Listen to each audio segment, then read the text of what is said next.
So I think a lot of things contributed to how I reduced the swelling in my optic nerve. Number one, taking the topiramate religiously, honestly. So I've been on topiramate since September, and it's May now. So I think that has really helped. I just went to the neuro-ophthalmologist 3 weeks ago, so in April. And so he said I can go from being on 3-month appointments to every 6-month appointments. And so at my last appointment in January, he said there was a water line pretty much where you can see where the swelling in my eyes was. So you can see how bad. Whew. I kind of want to look in my eyes and see, but anyway, that wasn't the point of this question. So I reduced the swelling, I think, partially by the medication, by my diet, and also by losing weight. And I know that losing weight is kind of tricky with this, because for me, I've lost weight, I've reduced the swelling of my optic nerves, and yet I'm still symptomatic, and I'm still proceeding with having a cerebral angiogram and looking into getting a stent. So all of these things are very complicated, right? Because how are you still symptomatic and still doing all these things, and yet they blame it on weight? That's a video for another day. So I think that for me, reducing the swelling of my optic nerve is largely attributed to the weight loss, which was helped by topiramate, honestly, because taking the topiramate fucked up my diet.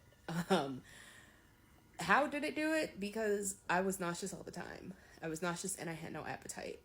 I was nauseous to the point where looking at food disgusted me. I just really didn't feel like eating. I lost, I want to say 30 to 40 pounds in like a 3-month period. And it was just like, hey, great, you did it without, eating right or exercising. But it was really unhealthy.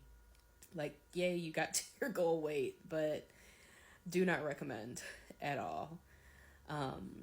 But still, I think also I'm gluten intolerant.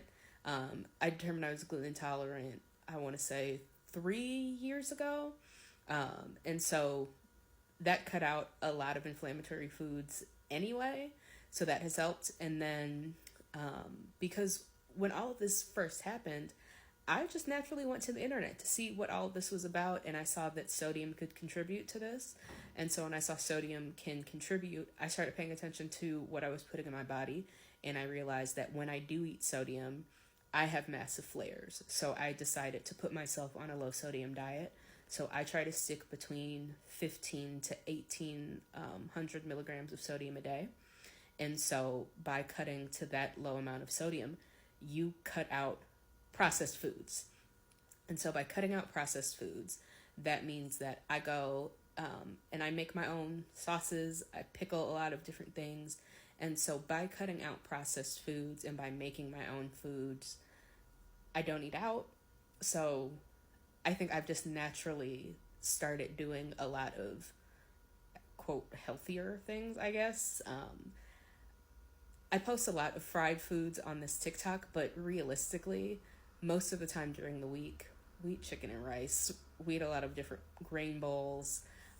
We eat a lot of fruits and vegetables.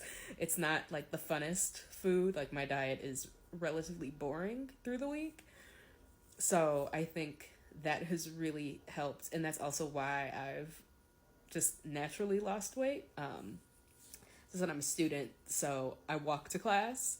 So between the diet and then just walking to class, because I can't work out. It's not that I don't want to work out, because I would love to be in the gym, but the pounding in my head is so intense that I can't. It literally hurts too bad to lift weights. And people that know me know that I love to lift weights. I live in the gym and I can't do it anymore. So I think I've just kind of naturally reduced the swelling of my optic nerve simply by existing in this space, because I want to get off of the topiramate, because this isn't a fun medication to take and it's not a fun way to live. So my goal when I first started reading up about these medications was to do everything that I could do to get off of the medications, just from all of the damage that I heard that it does to your body.